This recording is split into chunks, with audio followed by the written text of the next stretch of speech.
저는 이게 리허설 해보면서 2차 시간 상당히 길길래 다윗의 위기가 우리의 위기다 생각을 좀 했거든요. 근데 좀 괜찮으셨다고 하니까 역시 오전이라 좀 괜찮으신가 싶기도 하고, 네, 또 우리가 3교시에는 또 소망이 있지 않습니까? 네, 그렇죠. 밥. 네. 사실 소망이 있으면 현세의 어려움을, 고통을 능히 감당할 수 있거든요. 그래서 네, 이렇게 밥을 생각하시면서 좀 이야기가 이상하네요. 네, 또 힘을 내시기를 바랍니다. 쉬는 시간에 어떤 형제님이 질문을 좀 해주셨어요. 제가 시간 관계상 실은 다루지 못하고 넘어간 장면인데요. 사울이 엔돌에 신접한 여인을 만나는 장면이 있죠. 그게 참 우리가 여러 가지 생각들을 자아내게 하는 장면이지 않습니까? 일단 사무엘의 영이 땅으로부터 올라왔다는 것부터 신기하고, 또 엔돌에 신접한 여인을 통해서 불려내졌다는 것도 신기하고, 그죠? 예. 또 부른다고 나오는 것도 신기하고, 그죠? 예. 참, 근데 그 부분을 보면서 저는 어떤 생각을 했냐면, 이 습관이 사람을 죽인다는 생각을 했어요. 네. 사울의 습관은 뭐냐면, 항상, 자신만의 카드를 준비해 놓는다는 것입니다. 생각해 보십시오. 일주일 동안 기다렸는데 사무엘이 오지 않았어요. 그때 사울이 어떻게 합니까? 자기가 제사를 드려버려요. 자기만의 카드를 가지고 있습니다. 길보아 산에서 모래산에 진친 블레셋 사람들과 대적한 상황에서 아무리 하나님께 구해도 응답을 안 해주셔요. 그러니까 어떻게 합니까? 자기가 처리해버려요. 엔돌의 신접한 여인을 찾아가죠. 그래서 어찌 보면 사울이 하나님께 구하였지만 다윗과 같은 온전한 마음으로 주님이 아니면 전 죽습니다.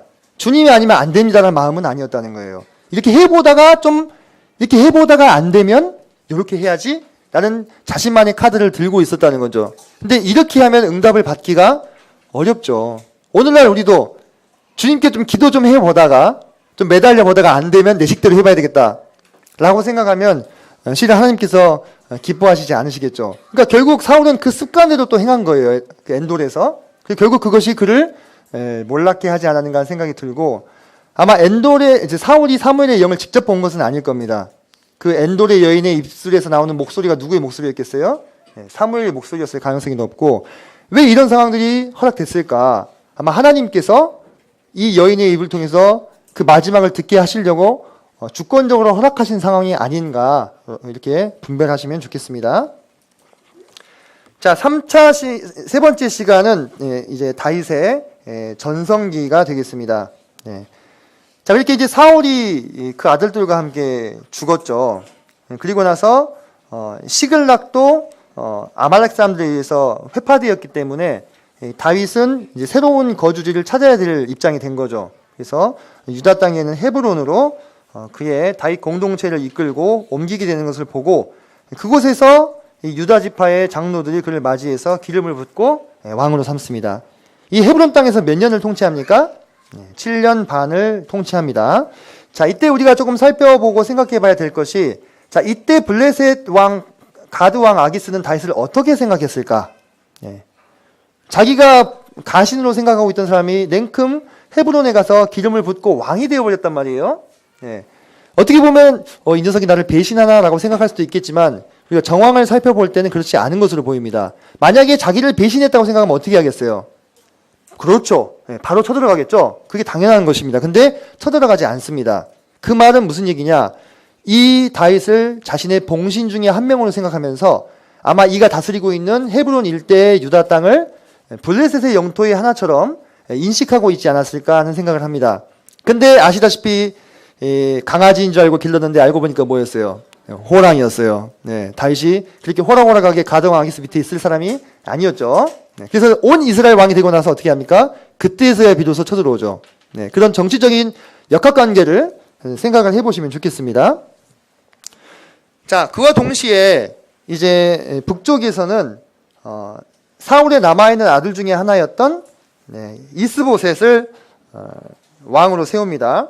이스보셋의 이름은 이제 우리가 에스바알이라고도 합니다. 근데 에스바알 쪽이 더 맞았을 거라고 봅니다. 왜냐하면 이 보셰트라는 히브리 언어는 사실 잘 이름에 쓰지 않는다고 합니다. 이게 수치라는 뜻이거든요. 수치라는 뜻인데, 그래서 이스보셋은 이시보셰트예요. 그래서 이시가 이시아에서 그 이시입니다.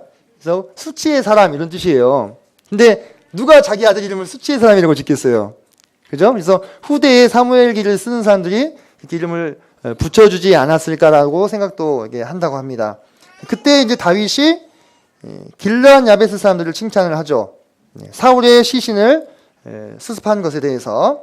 그러면서 호의적인 태도를 밝힘과 동시에 향후에 그들이 어느 쪽으로 향할 것인가에 대해서 좀 거취를 표명해 줄 것을 이야기를 하고 있습니다. 사무엘상 2장 7절을 보시면 사무엘하 2장 7절을 보시면 이제 너희는 손을 강하게 하고 담대히 할지어다. 너희 주 사울이 죽었고 또 유다 족속이 내게 기름을 부어 그들의 왕으로 삼았음이니라. 자기가 왕 된 것을 고하면서 강하고 담대히 하라. 너희 행할 바를 알라. 이렇게 이야기하고 있습니다. 자, 그와 동시에 이 이스라엘 사람들이 왕도로 삼은 곳이 어디입니까? 이 마하나임이죠. 잘 보면 여기가 요단강이거든요. 요단 골짜기 동편으로 이렇게 이동해 있는 것을 보게 됩니다. 왜 그들은 이 기브아나 또는 실로나 세겜같이 잘 알려진 곳을 버리고 이쪽으로 이렇게 갔을까요? 잘 보십시오. 자, 아까 길보아산 전투가 이 위에서 일어났죠. 그죠? 그러면 이쪽은 세겜, 실로, 기브아, 예루살렘까지 족장의 길이 연결되어 있습니다. 그러면 당연히 여기서 승리한 블레셋군이 어떻게 했겠어요? 쭉 치고 내려오는 거예요. 그래서 기브아에 있는 무비보셋이 도망갈 수밖에 없었던 겁니다. 유모가 급히 도망가다가 떨어뜨려서 두 발을 절게 되지요. 그런 정황들을 살펴봤을 때 틀림없이 블레셋이 이 길을 타고 내려와서 이 북쪽 이스라엘 왕국을 점령했을 것으로 봅니다. 그래서 이곳에 대한 영향력을 그들이 확대한 것이죠. 그리고 궁극적으로 자기들이 생각하고 있었던 이 교역로를 확보했을 것으로 봅니다. 그러니까 당대의 블레셋은 강국이었어요. 그러니까 끊임없이 평생 동안 다윗이 블레셋과 싸우죠. 그렇죠? 네. 자, 이곳이 이제 헤브론입니다. 헤브론의 막벨라굴인데 헤롯 대왕이 이제 유대인들의 환심을 사기 위해서 이곳에 이렇게 커다랗게 10조의 묘실을 이렇게 지금 만들어 주었습니다. 그래서 이 안에 보시면 이렇게 아브라함과 사라의 무덤도 있고 이삭과 리브가의 무덤도 있고 야곱과 레아의 무덤도 이렇게 있습니다. 지금은 이렇게 구분을 지어서 유대인들 따로 이슬람 사람들 따로 다닙니다. 지금은 이제 분리된 곳이 돼버렸어요. 유대인 의사가 한번 들어와 가지고 이슬람 사람들한테 기관총을 쏴가지고 20명 가깝게 죽었던 사건이 있었다고 그럽니다. 그 이후로 이렇게 나눠서 관리를 하고 있습니다. 좀 안타까운 부분들이 있죠. 자, 그리고 나서 이제 이 마하나임으로부터 이제 이 군장 아브넬이 이렇게 내려옵니다. 기브온 쪽으로 이제 움직임을 시작하는 거죠. 왜? 이스라엘이라는 나라를 다시 부흥시켜야 되잖아요. 네, 이스보셋을 보자 해서 그때 여기서 이제 다윗의 부하들도 이렇게 나타나게 되는데 성경 말씀을 보면은 사무엘하 2장 13절에 보시면 스루야의 아들 요압과 다윗의 신복들도 나와 이렇게 돼 있는데요. 전후 정황상 갑작스럽게 나온 것 같은 어투를 풍기고 있습니다. 그래서 이것에 대해서 두 가지 의견이 있는데 이들이 헤브론에서부터 쭉 올라왔을 것이다 라는 의견과 이 요압과 부하들이 이 예루살렘 근처에 은거하고 있을 것이다 라고 보는 두 가지 의견이 있습니다. 저는 후자 쪽입니다. 왜냐하면 제가 아까 말씀드렸죠. 아직 블레셋과 유다의 관계가 어때요? 네, 좋아요. 네, 블레셋이 유다를 인정해주고 있습니다. 그렇다면 자기들 입장에서는 이 유다의 군대가 전진해서 이 북쪽 산악지역의 경계를 좀 감당해주면 고맙겠죠. 그래서 이들이 여기 있었고 아브넬의 군대는 이 마하나임으로부터 기브온까지는 거의 한 50km 정도 이상을 걸어와야 되는 곳입니다. 당연히 뭐가 떨어졌겠어요. 체력이 떨어졌을 것이고 그래서 그 둘이 전투를 벌였을 때 다윗 쪽은 20명, 이스보셋 쪽은 360명이 죽는 그러한 차이가 나지 않았겠느냐라고 설명을 하기도 합니다. 그럼 본격적인 싸움이 있기에 앞서서 12대 12로 싸움을 벌이죠. 그죠? 근데 그 상황을 보시면요. 이들이 왜 용사였는가를 알 수 있어요. 이들이 방어를 전혀 생각하지 않아요. 어떻게 합니까? 각자 상대방의 머리를 쥐고 칼을 배로 찌르죠. 그죠? 머리 질 손으로 방패를 쥐면 살았을 텐데 그렇게 하지 않습니다. 그래서 그 12이 동시에 쓰러지게 되는데 그래서 이곳의 이름을 뭐라고 부릅니까? 헬갓 핫수림, 날카로운 칼의 밭 또는 칼날의 밭 이렇게 불리고 있습니다. 이런 것들을 볼 때 참 당대에 이 살았던 사람들의 삶이 참 바람 앞에 등불 같은 이 운명의 삶들을 살지 않았느냐. 그 아브넬과 요압이 야, 너 나가서 싸워 하면 싸워야 돼요. 네. 그리고 이스라엘과 유다를 수치스럽게 하지 않으려면 방어를 생각해서는 안 되는 거예요. 공격적으로 나가서 자신의 용맹을 드러내야만 하는 거친 삶을 살았던 자들이었다. 그런 생각들을 해보게 됩니다. 자, 넘어가서 이제 그 뒤로 큰 싸움이 있었죠. 그래서 다윗의 군대가 20명 전사를 하게 되고요. 아사엘을 포함해서. 그 다음에 아브넬의 군대는 360명의 전사. 그러니까 1대 18의 비율로 전사자 차이가 난 거죠. 그러면서 다윗 집은 점점 더 강하여져 가고 이스보셋의 집은 점점 더 사울의 집은 약하여져 가는 정황들을 우리가 확인을 할 수가 있습니다. 아사엘을 좀 살펴보고 가실까요? 아사엘은 누구의 동생이었습니까? 요압과 아브넬의 동생이었죠. 그의 발은 들로로 같이 빨았다 이렇게 얘기합니다. 근데 그가 아브넬만 쫓아갑니다. 한 놈만 패는 그런 좀 성향이 있었던가 봐요. 그렇게 생각할 수도 있겠는데 실은 그때 당시는 그 상대편의 어떤 그 장군이나 유력한 사람을 붙잡았을 때 또는 죽였을 때 그에 상응하는 아주 큰 보상들이 있었습니다. 뒤에도 이제 나오게 되는데 그래서 아마 아사엘이 그와 같은 것들을 노리지 않았을까라는 생각이 됩니다. 근데 아브넬이 또 아사엘과 또 아는 사이예요.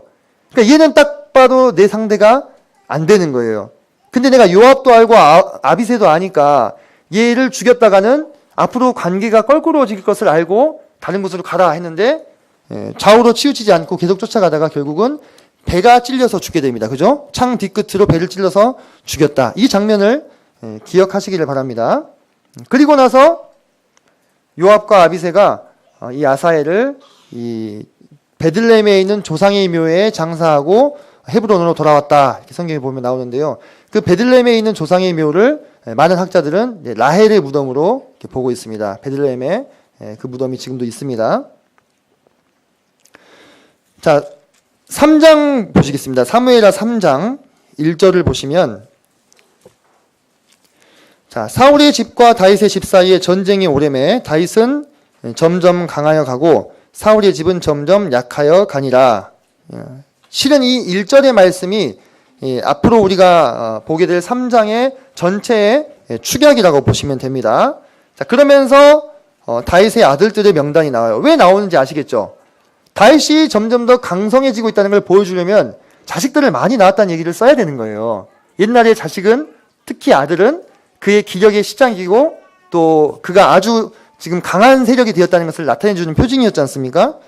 그래서 아주 아내들을 많이 얻으셨어요, 우리 다윗이. 그래서 잘 보시면 이제 맏아들은 암논이고 또 둘째는 길르압이고 셋째는 압살롬이다. 그리고 넷째 아도니아 나오죠. 향후에 왕이 계승 다툼을 벌이게 될 등장인물들을 먼저 등장을 시켜주고 있는 것입니다. 그 중에서 좀 유념하셔야 될 게 이 압살롬은 보면 누구의 소생이냐면 그슬왕 달메의 딸 마아가의 아들이에요. 그죠? 압살롬은 다윗의 아들들 중에서 처음으로 왕가의 후손입니다. 그죠? 앞에 나오는 아히노암이나 아비가일은 왕족까지는 아니에요. 그죠? 유력자이긴 했습니다. 하지만 왕족까지는 아닙니다. 압살롬이 왜 그런 야심가가 되었는가, 그런 출생의 배경들을 살펴볼 때 또 이해가 되는 부분들이 있습니다.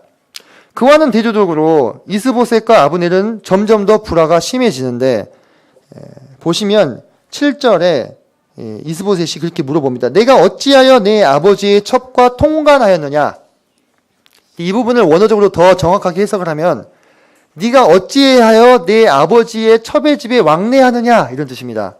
그러니까 통관하였느냐는 좀 세게 번역을 한 거죠. 왕래한 것이 뭐 때문에 그러겠느냐? 그게 이제 넘겨 짚은 거죠. 이스보셋이. 이때 아브넬이 섭정의 역할을 맡고 있었기 때문에 대소사를 의논하기 위해서 아마 왕래를 했을 것입니다. 그때 아브넬이 아주 화를 냅니다. 자기가 부당한 대우를 받고 있다고 느꼈을 때 보이는 반응이죠. 그러면서 8절 보시면 매우 분하게 여겨 이르되 내가 유다의 개 머리냐? 이렇게 얘기합니다.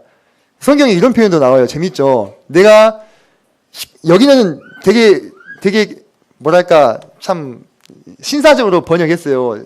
막 얘기하면 내가 유다의 개 대가리냐 이렇게 얘기하는 거죠. 이게 개역 한글이 그렇게 번역이 됐던 것 같은데 이제 여기서 이 개가 히브리어로 칼렙입니다. 칼렙.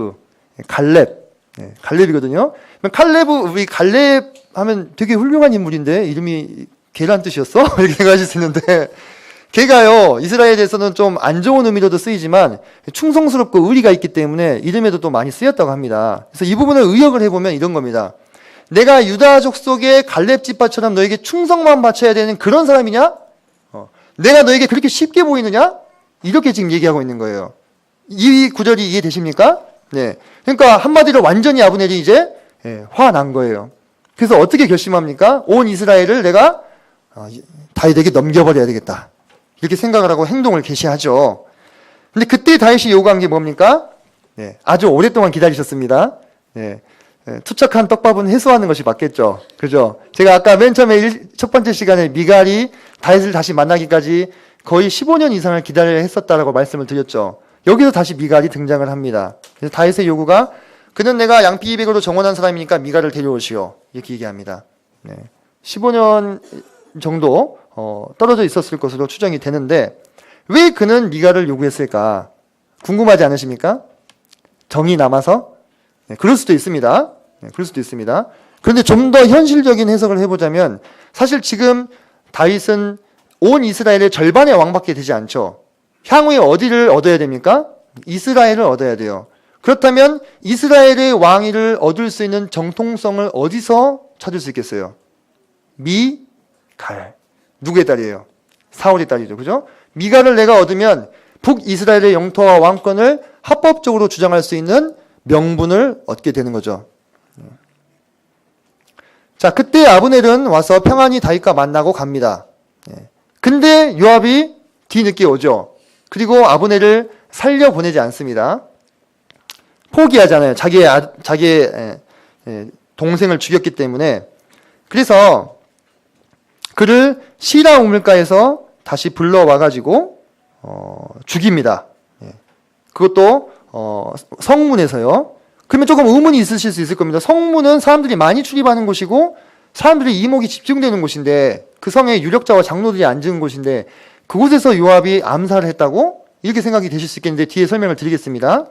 그때 다윗이 이 사건에 대해서 크게 슬퍼하고 애도하고 아브넬을 위해서 금식까지 하는 모습을 보여주죠. 왜 다윗이 이와 같이 행했을까? 그 정황을, 그 소식을 들은 많은 백성들은 이렇게 생각할 수 있는 거예요. 오늘날 같이 뭐 뉴스나 인터넷이 발달한 시대가 아니었기 때문에 아브넬이 헤브론에 갔다가 암살당했다! 그러면 다 어떻게 생각했어요? 다윗이 죽였구나. 이렇게 생각하는 거예요. 요압을 시켜가지고. 그러면은 다윗은 평화적으로 왕권을 이양받고 명분에 의거해서 움직이는 사람입니다. 근데 그 사람이 아브넬을 죽이려고 술수를 쓴 게 되는 거예요. 평안히 오라고 했잖아요. 그죠? 그리고 미갈도 데려갔어요. 모든 요구를 다 수용했습니다. 근데 그걸 깨트리고 아브넬을 죽임으로써 다윗이 어떤 사람이 되는 겁니까? 믿을 수 없는 사람이 되는 겁니다. 그렇기 때문에 다윗은 어떻게 했어요? 네. 물론 아브넬의 죽음 자체를 애도하는 것도 있겠지만 그런 오해를 풀어야 될 필요가 있었기 때문에 더 애도하고 애가도 짓고, 그죠? 금식도 하잖아요. 그럼으로써 어떻게 됩니까? 백성들의 의혹이 풀렸다라고 성경은 말씀하고 있습니다. 자, 보면은, 네, 그 말씀은 넘어가겠습니다. 자, 그리고 나서 잘 보시면 이게 우리가 성문의 구조를 확인하면 요압이 아브넬을 어떻게 죽였을지를 좀 추론해 볼 수가 있는데, 자, 보시면 이게 지금 그 세 개의 병거성의 성문의 구조입니다. 보시면 이 안쪽으로 들어가게 되면은 이 안에 이런 격실이 있습니다. 실은 이제 더 방어를 공고하게 하기 위해서 이것을 만든 거예요. 다른 목적보다도.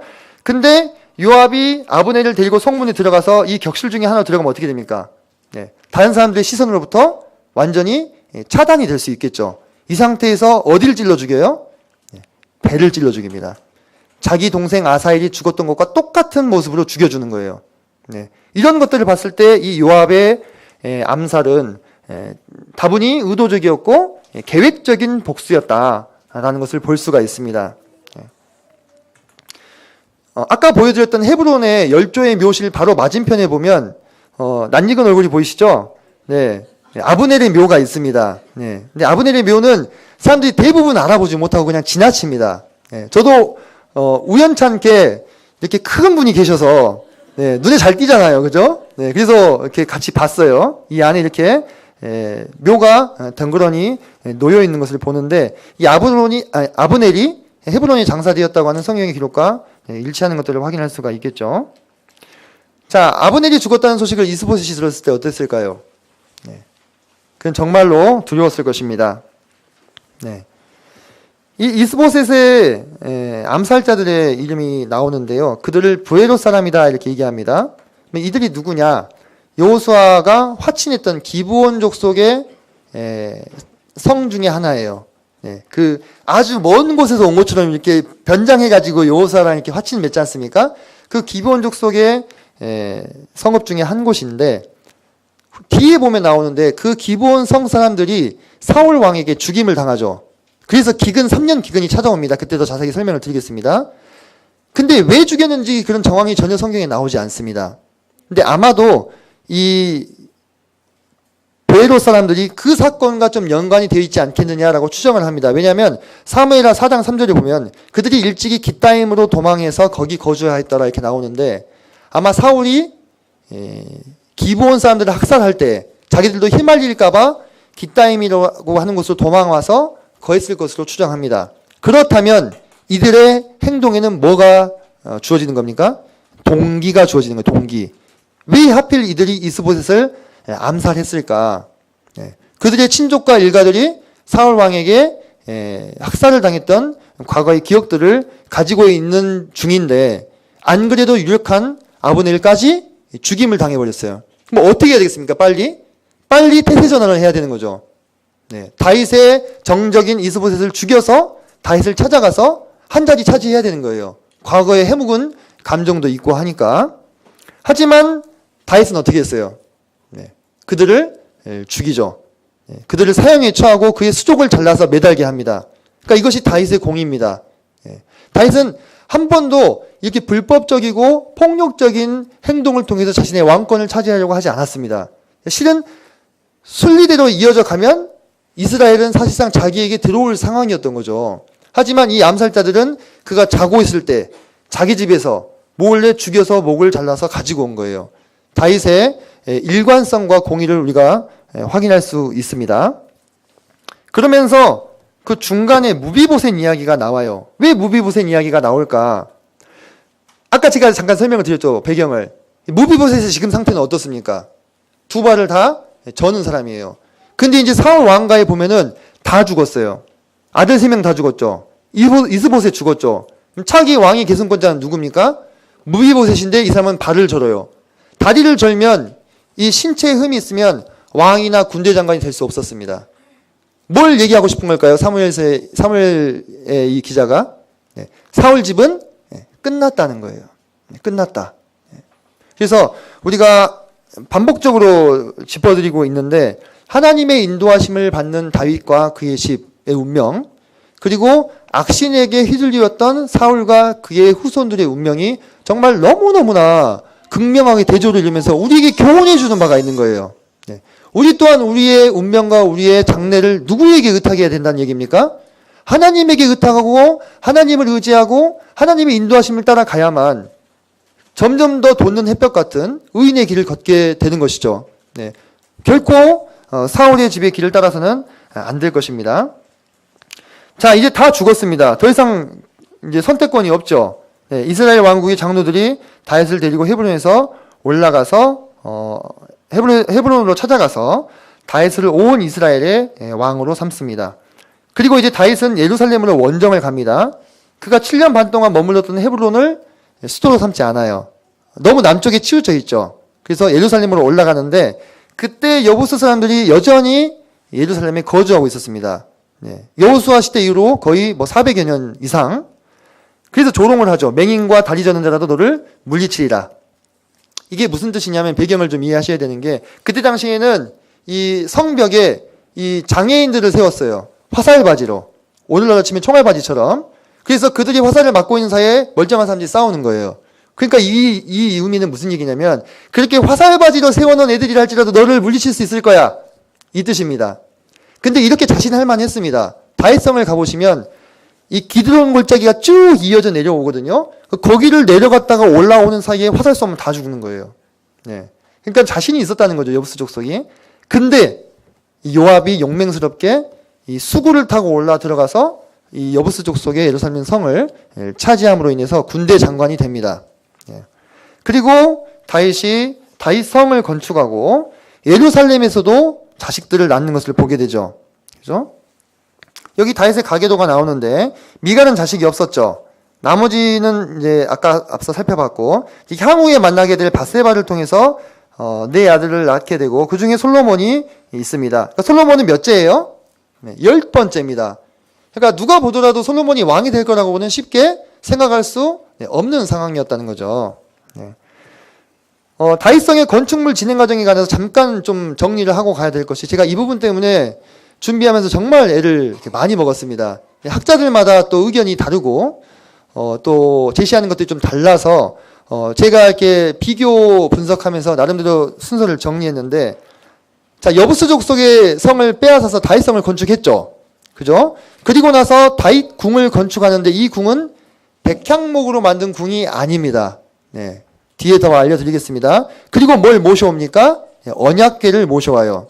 언약궤를. 그래서 어떤 학자들은 언약궤를 모셔온 시점이 다윗이 왕되고 나서 한 30년 뒤로 보는 사람들도 있어요.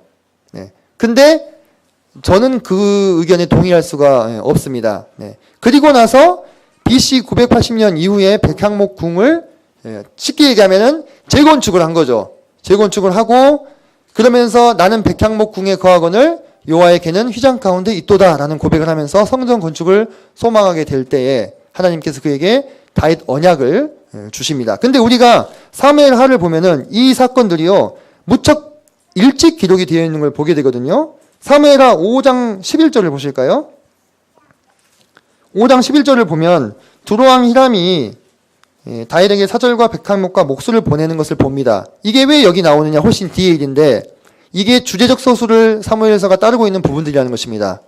그래서 다윗 왕이 점점 더 강성해지고 있는 것을 보여주기 위해서 땡겨서 쓴 겁니다. 왜냐하면 두로라는 나라는 그때 당시에 아주 강한 나라였어요. 그 나라가 자발적으로 백향목과 기술자를 바치는 왕이 누구예요? 다윗 왕. 그렇다면 다윗은 아주 강한 자가 되었다는 것을 얘기해주고 있는 것입니다. 자, 여기 보면 이게 다윗성 전경인데요. 지금 우리가 예루살렘에 가면 보고 있는 이 성벽 바깥에 있습니다. 다윗성이. 그래서 여기서 좀 남쪽으로, 성전에서 좀 남쪽으로 내려오면 여기에 옛날 다윗성이 이곳에 있습니다. 자, 그래서 거기를 보면은 다윗과 솔로몬 시대에 지었던 성벽과 느헤미야 시절에 재건한 성벽을 이렇게 구분이 됩니다. 이런 것들을 어떻게 알 수 있느냐? 이 성벽에 있는 벽돌이나 돌들이 불탄 흔적들이 발견이 됩니다. 그리고 바벨론인들이 사용했던 화살촉 같은 게 발견이 되면 아하, 이 성벽이 그때 당시 공격을 당해가지고 무너졌다가 재건이 된 것이구나, 이런 것들을 알 수가 있는 거죠. 두로왕 히람에 대해서 잠깐 설명을 드리면 이 사람은요 세계사 안에서 치세 기간을 BC 980년부터 947년 정도로 봅니다. 다른 의견도 있지만 거의 이 의견이 대세입니다. 그럼 다윗은 언제 왕이 됐느냐? 1010년 또는 1011년을 말합니다. BC. 그러면 다윗이 왕이 되고 나서도 적어도 몇 년? 30년은 지나야 히람 1세가 왕이 되는 거예요. 그럼 히람 1세가 왕이 되어야 백향목도 보내고 기술자도 보낼 수 있을 거 아닙니까? 그래서 우리가 사무엘하 5장에 나오는 이 백향목 궁을 짓는 이 시점이 우리 생각보다 훨씬 뒤에 일어난 일이라는 것을 알 수가 있는 거예요. 자, 오늘날에 다윗의 궁전은 발견되고 있을까요? 에일랏 마잘 교수라고 하는 아주 유명한 교수님이 있습니다. 이분이 2005년도에 예루살렘 다윗성 근방을 이렇게 발굴을 하셔가지고 그런 것들을 이제 확인하셨어요. 그래서 성경에서 근거들을 찾습니다. 사무엘하 5장 17절을 보시면 요새로 나가니라라는 말이 나오는데 히브리어 원어적으로는 내려가다라는 뜻입니다. 그래서 내려가는 층계가 있었을 것으로 보고 그 층계를 따라 올라가면 이제 흔히 말하는 라지스톤 스트럭처라고 하는 이것을 발굴하셨는데요. 여기에 다윗궁이 있었을 것으로 보고 있습니다.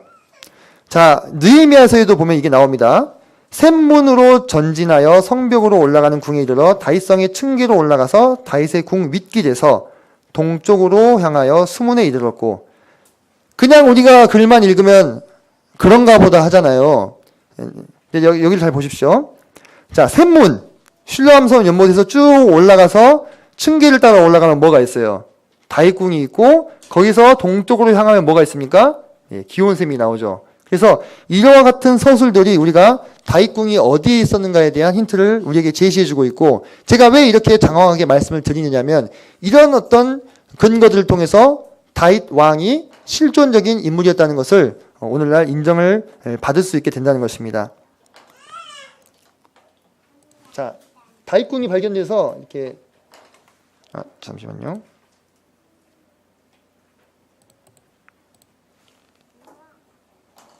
예, 포인터가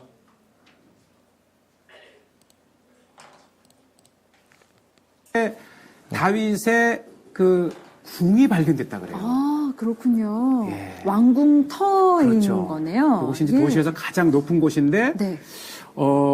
이곳에 다윗이 궁을 짓고 살았을 것이다. 네. 그러고 보면, 자, 요것이 네, 그 이건- 가장 그 중요한 그 증거물 중에 하나인데요. 요게 이곳이 왕궁터였다라고 그렇죠. 하는 예우칼. 증명이 되어줄 수 있는. 요것이 인장인데 이 이름이 성경에 나와요. 아, 그래요? 한번 볼까요? 네, 성경을 조금 보고 이 갈까요? 예레미야서 37장 예, 여기까지만 제가 필요상 잘라서 봤는데요. 지금 보이시는 이 문양도 이게 페니키아식 문양입니다. 그래서 두로왕이 이제 페니키아의 도시국가 중에 하나였거든요. 그래서 그곳에서 건축 기술자들을 보내잖아요. 그들을 통해서 왕궁이 건축되었다라고 하는 고고학적 증거들을 확인할 수가 있는 것이죠. 자, 이렇게 이제 다윗은 온 이스라엘의 왕이 되었습니다. 그리고 예루살렘의 여부스 족속을 물리쳐서 다윗성을 확보하게 됩니다. 그리고 다윗궁을 짓습니다. 근데 이때에서야 비로소 이제 어디서 쳐들어와요? 네, 블레셋이 쳐들어오게 된 거예요. 블레셋의 왕 가드와 아기스가 다윗이 행하는 걸 보니까 자기 가신인 줄 알았는데 어때요? 네, 아니었어요. 그러니까 이것 봐라, 안 되겠네 하고 쳐들어오게 되는 겁니다. 아까 사울과 길보아 전투를 했던 때와 똑같은 상황입니다. 블레셋이 북쪽 교역로를 확보하기 위해서 아합에게서 올라가서 전투를 했죠. 그래서 눈에 가시 같은 사울을 처단했어요. 근데 이제 새로 누가 나타났어요? 다윗이 나타났죠. 이 다윗을 초반에 제압해두지 않으면 어떻습니까? 두고두고 자신들의 북쪽 이스라엘에 대한 어떤 그 자신들이 가지고 있었던 기특권과 정보권을 이제 부정당하게 되기 때문에 빨리 다윗을 쳐서 계속해서 북쪽에 대한 자신들의 영향력을 행사하기를 원했던 것입니다. 그래서 두 번이나 쳐들어오죠. 그죠? 첫 번째 쳐들어왔을 때 하나님께서 다윗과 함께 하셔서 그 전투를 승리로 이끌고 그들을 물을 흩은같이 흩었다라고 해서 바알 브라심이라고 하는데, 이 브라심이 바로 터치고 나오는 이런 뜻입니다. 이 암벽을 터치고 물이 솟아나는 거 있죠. 그게 이 브라심입니다. 그래서 바알 브라심이라고 하는 이 지명 안에 그들이 유다 사람들이 블레셋 사람들을 어떻게 물리쳤는지가 잘 나타나고 있죠. 두 번째로 나타났을 때는 이제 정면으로 공격을 하지 않고 이게 돌아서 후면에서 공격을 합니다. 그러므로 블레셋 사람들이 이렇게 북쪽으로 도망가서 이 게셀과 기브아에 이르는 모든 곳에서 승리를 거두게 됩니다. 두 번째 전투 여기 보면 나오시죠. 게바에서부터 게셀까지 쭉 블레셋 사람들을 물리치게 되는데요. 이 두 번의 전투가 의미하고 있는 바가 있습니다. 예. 첫 번째 전투에서 블레셋 사람들이 자신들의 우상을 버리고 가서 다윗이 치우게 되거든요. 이것은 명백하게 아벡 전투에 대한 복수전입니다. 아벡 전투 때는 누가 뭘 버리고 갔어요? 예, 유다 사람들이 언약궤를 버리고 갔죠. 그래서 그것을 블레셋 사람들이 빼앗아오죠. 근데 이번 르바임 골짜기의 전투에서는 블레셋 사람들이 우상을 버리고 간 것을 다윗이 치우게 됩니다. 그죠? 두 번째 전투, 길보아산 전투에서 사울과 그 세 아들들이 전사하죠. 그죠? 근데 똑같이 다윗은 블레셋 사람들 두 번째 전투에서 물리침으로 말미암아서 잃어버렸던 북쪽 산악지형 이스라엘에 대한 영향력을 회복하게 되는 전투를 하게 되는 것입니다. 그래서 다윗 치세 초기의 이 두 번의 전투는 정리를 하자면 북쪽 이스라엘과 온 이스라엘에 대한 블레셋의 영향력을 다윗이 하나님의 도움을 받아서 걷어내버린 거예요. 서쪽으로. 네. 이와 같은 일들이 왜 중요하냐면 항상 우리가 성경에서 관찰할 수 있는 것은 왕이 오르고 나서 꼭 위기가 찾아옵니다. 그죠? 사울도 처음에 왕이 되고 나서 누가 쳐들어왔어요? 암몬 왕 나하스가 쳐들어오잖아요. 그래서 그가 이 밭을 갈던 소를 잘라가지고 온 이스라엘 보내서 함께 모여가지고 물리치게 되죠. 그래서 왕권이 공고하게 되기 위해서는 무엇이 필요하느냐? 이 사람이 하나님과 함께 하는가? 이것을 백성들이 봐야만 하는 거예요. 근데 그 수단으로 뭘 쓰신 겁니까? 하나님께서는 전쟁을 쓰신 거죠. 사울 같은 경우에는 암몬 왕 나하스를 물리치게 하시고, 다윗 같은 경우에는 누구를 물리치게 하신 겁니까? 블레셋 사람들을 물리치게 하신 겁니다. 그리고 나서 다윗이 바로 하나님의 궤를 옮기게 됩니다. 제가 앞서서 다윗성에 만들어졌던 건축물들의 연표를 굳이 정리한 이유가 여기 있습니다. 자, 한번 생각해 봅시다. 다윗이 지금 이제 간신히 왕이 되고 간신히 블레셋 사람 두 번 싸워서 이겼습니다. 나라 안팎으로 해결해야 될 문제가 얼마나 많습니까? 그죠? 네, 나라도 안정시켜야 되고 북쪽 이스라엘 사람들과 남쪽 유대 사람들의 어떤 반목 관계도 풀어줘야 되고 또 나라 밖에도 적들이 아주 많잖아요. 그렇게 할 일이 정말로 많은 다윗인데 그 마음 중심에는 무엇이 있었다는 거예요? 네, 하나님의 궤에 대한 사모하는 마음이 있었다는 것입니다. 그래서 그가 해결해야 되는 수없이 많은 나라 안팎의 일들을 제쳐놓고 가장 먼저 한 일이 뭐라는 거예요? 하나님의 궤를 자신의 다윗성 안으로 모셔오는 일을 했다고 하는 것입니다. 네. 그래서 근데 열정이 너무 지나쳤어. 네, 열정이 너무 지나쳐가지고 율법을 살짝 망각하게 되죠. 원래는 궤를 누가 옮겨야 됩니까? 네, 레위 사람들이 이게 매가지고 옮겨야 되는 거예요. 근데 그것을 새 수레에 실어가지고 오다가 사건이 생기고 말죠. 그죠? 그래서 우사가 죽게 되는데, 그러므로 이 궤를 가드 사람 오베데돔의 집에 3개월을 두는데 하나님이 어떻게 하십니까? 가드 사람 오베데돔의 온 집에 복을 주신다. 이렇게 복을 주셨다. 성경에 보면 이렇게 나옵니다. 이 가드는 그 블레셋에 있는 성 가드가 아닙니다. 가드는 그때 당시에 흔히 쓰이는 지명이었습니다. 그래서 이제 이것으로 인해서 다윗이 마음에 자신감을 회복했겠죠. 그리고는 오베데돔의 집으로부터 이 궤를 이제 다윗성으로 옮겨오게 되는 것들을 우리가 보게 되는데, 그때 다윗이 찬양대를 세우고 배에 에봇을 입고 춤을 추고 제사를 드리는 다윗을 볼 수가 있습니다. 아주 하나님 앞에서 천진난만한 어린아이로 돌아가가지고 하나님을 경배하고 기뻐하는 이와 같은 다윗의 예배자의 모습이 우리에게 시사하는 바가 크죠. 네. 그러면서 이 배 에봇은 누구만 입을 수 있는 옷이에요? 제사장만 입을 수 있는 옷이에요. 그죠? 근데 다윗이 그것을 아무렇지도 않게 입고 있습니다. 바로 이와 같은 흔적들이 우리가 다윗이 메시아의 예표로서 기능을 보여주는 부분들이 아니냐 하고 알 수 있습니다. 그리고 화목제를 드렸기 때문에 백성들과 당연히 음식을 나누어 먹었죠. 그리고 여기서 미갈이 다윗을 업신여기게 됩니다. 그래서 미갈은 그래도 명색이 왕족 출신이잖아요. 사울 왕의 딸이었으니까. 근데 안타깝게도 미갈이 간과했던 것은, 실은 미갈은 지혜로운 여인이었어요. 그렇지 않습니까? 그래서 자기 남편의 목숨을 살렸잖아요. 근데 15년 만에 다시 만난 남편은 너무 달라져 있었어요. 그때랑 비교해서. 못 보던 사람들 막 주변에 달려있고, 아내들, 못 보던 자식들도 막 있고, 미갈 입장에서는 약간 배신감을 느끼지 않았을까 싶은 생각도 들고, 성경에 그런 자세한 서술까지 나오지 않지만 다윗과 미갈의 사이가 많이 소원해져 있던 것들을 보게 되죠. 그럴 때 사단은 틈타서 역사하는 법이죠. 여기도 남편과 아내분들이 많이 앉아 계신 것으로 알고 있는데, 그렇게 사단에게 틈을 주면 안 되겠습니다. 어찌됐건 이 미갈의 실수로 인해서 그는 평생 동안 자식이 없는 그와 같은 결과를 맞이하게 됩니다. 예루살렘으로 하나님의 궤가 들어왔다고 하는 것은 아주 큰 의미가 있습니다. 실은 예루살렘은 이스라엘 사람들 가운데 잘 알려진 도시는 아니었어요. 그죠? 왜냐하면 오랜 세월 동안 누가 점령하고 있었어요? 여부스 족속이 점령을 하고 있었어요. 그런데 다윗이 그곳을 점령하고 그곳을 정치의 중심지이자 예배의 중심지로서 삼았다고 하는 것입니다. 어쩌면 이스라엘의 지도층들 중에서 이와 같은 다윗의 행보에 반감을 품거나 반대했던 사람들이 아마도 있었을 것입니다. 그것이 나중에 무엇으로 이제 터져 나오는 것입니까? 압살롬의 반란으로 터져 나오게 되는 거죠. 자, 괴가 오랫동안 머물렀던 기랏 여아림은 지금도 이 예루살렘이 이렇게 여기 보시면 이제 너무 작아서 잘 안 보이시겠지만 여기 희끗희끗하게 보이는 이곳이 예루살렘입니다. 육안으로도 볼 수가 있습니다. 아벡 전투 이후에 빼앗겼던 언약궤가 머문 곳이고 그 머물렀다고 하는 아비나답의 집토에 지금도 교회가 세워져 있습니다. 자, 그리고 나서 다윗은 눈부신 승리들을 거두게 됩니다. 사실상 8장부터 이어지는 이 8장부터 10장까지 연결되는 기록들은 좀 재배치를 해야 될 필요가 있습니다. 8장 1절로 2절의 사건이 먼저 있었겠죠.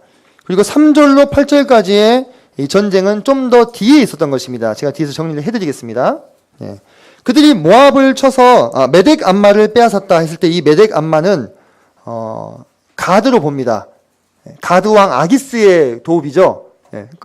그 전에는 그곳에 자신이 가신으로 가기도 하고 미친 척도 하기도 했던 그 왕도와 같은 성을 하나님께서 강하게 하여 주심으로 다윗이 정복한 모습들을 보게 되고요.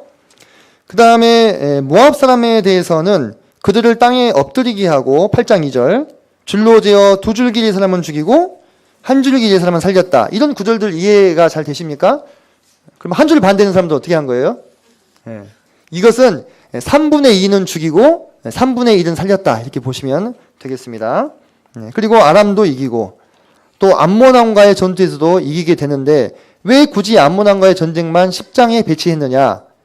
바로 11장에 무슨 사건이 나옵니까? 밧세바 사건이 나옵니다.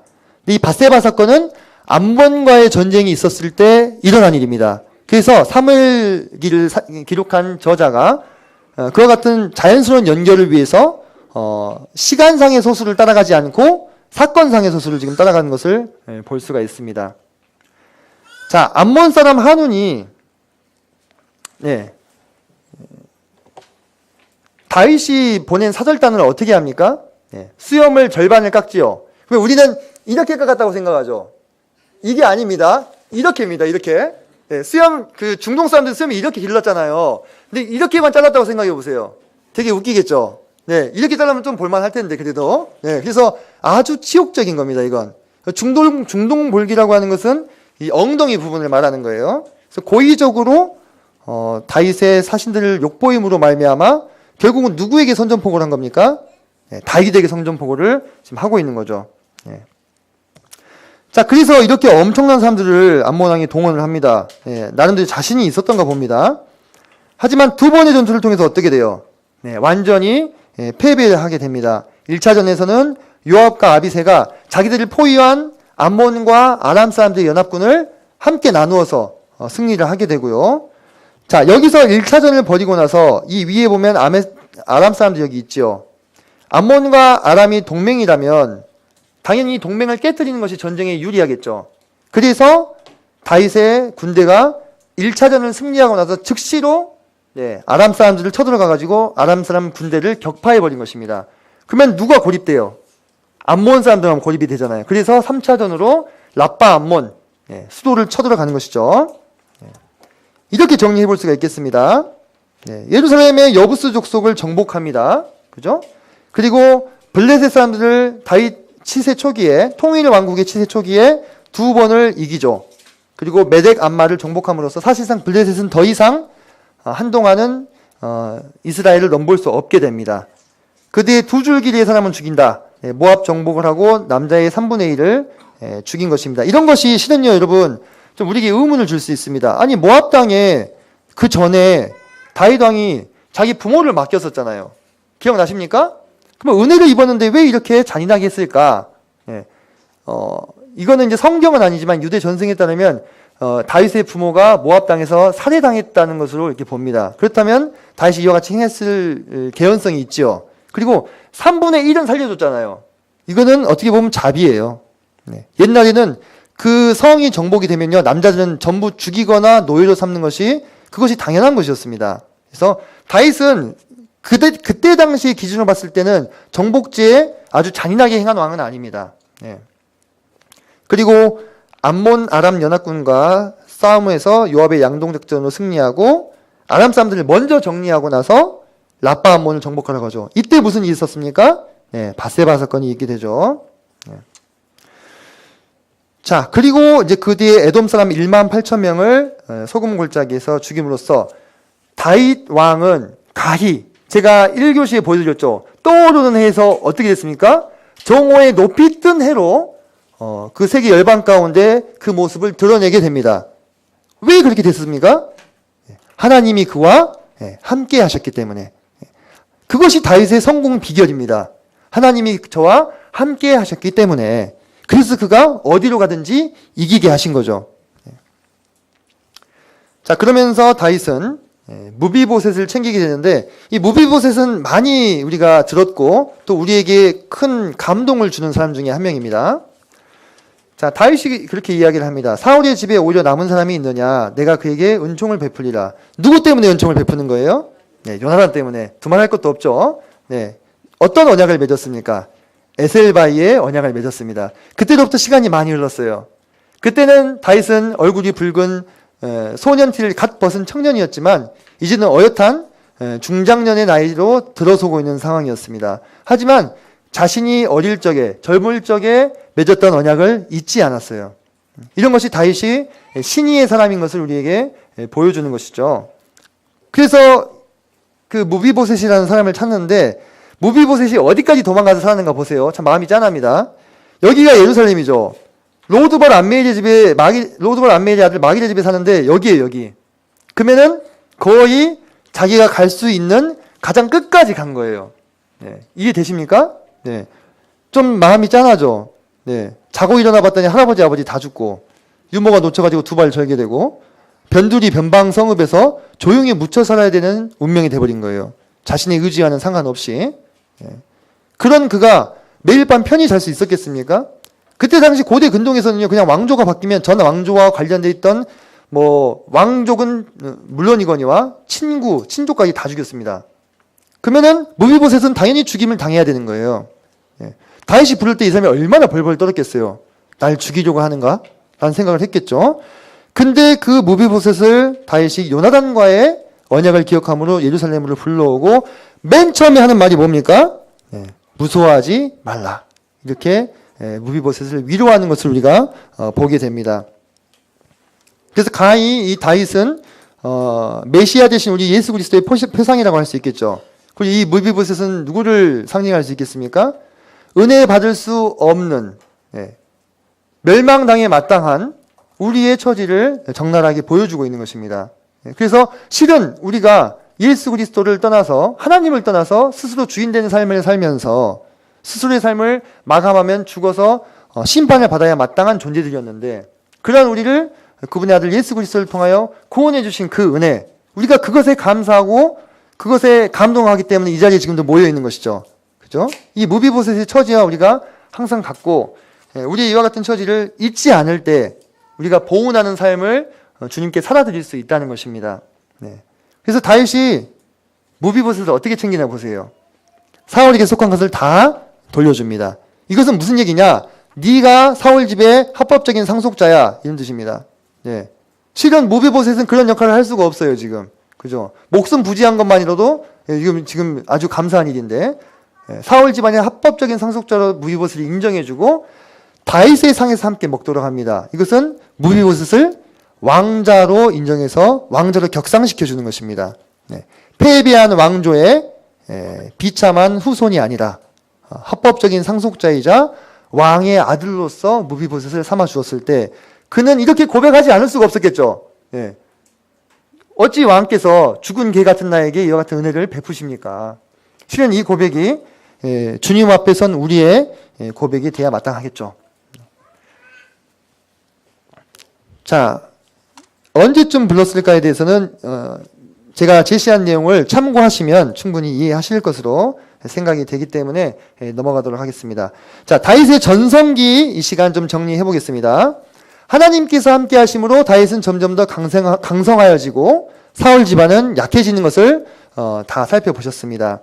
다윗은 이스보셋과 아브넬의 죽음 뒤에 온 이스라엘의 왕으로 세워지고 치세 초기에 블레셋과의 두 번의 전투를 승리로 이끕니다. 그리고 나서 그는 안팎에 많은 문제들이 있었지만 그 마음 가운데 하나님과 하나님의 궤를 사모하는 마음이 있었기 때문에 그의 우선순위는 무엇이었습니까? 언약궤를 그의 궁으로 가지고 오는 것이었습니다. 그 뒤에 어디로 가든지 하나님께서는 다윗이 이기게 하십니다. 그리고 무비보셋을 거두어서 언약을 지키는 신의와 은혜가 넘치는 자비로운 왕의 다윗의 모습을 우리가 볼 수가 있습니다. 가히 태양이 정오에 찬란하게 떴습니다.